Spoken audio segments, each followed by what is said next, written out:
The Middle American Research Institute was founded in 1924 to foment neighborly relationships between New Orleans and the cities and the countries on the other side of the Gulf. Because its first directors focused primarily on the archaeology of that part of the world, the Institute's focus became much more directly related to what was essentially the prehistory of these countries.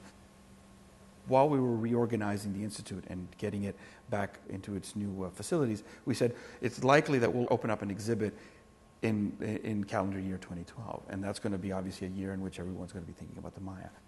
The most exciting thing about this inaugural exhibit here at the Middle American Research Institute is that it plays to the strengths of our own collections. At a time when public interest in the Maya is probably at its fever pitch, throughout this year, we thought it was a perfect chance to both show off the strengths of the Institute and also to hopefully draw in some of those audiences and leave them with what we think is a truer picture, a realer picture about what the Maya achieved and some of the lessons that their civilization has to provide for us.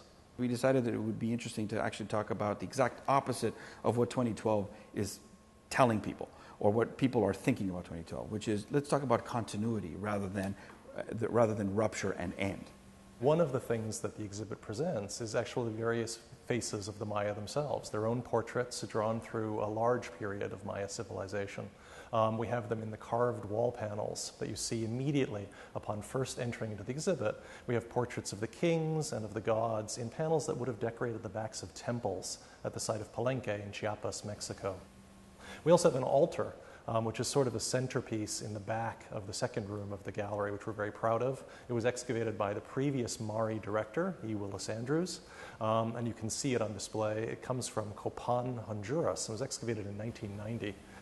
There are several objects throughout the gallery as a whole that reveal indigenous Maya voices in their own words through their hieroglyphic writing system, and they're in individual cases and in centralized objects scattered throughout the exhibit.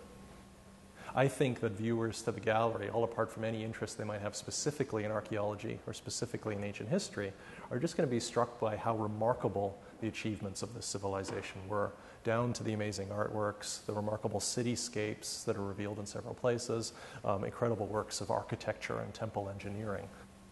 At Mari, we're really excited about this inaugural exhibit and are really pleased with the results so far.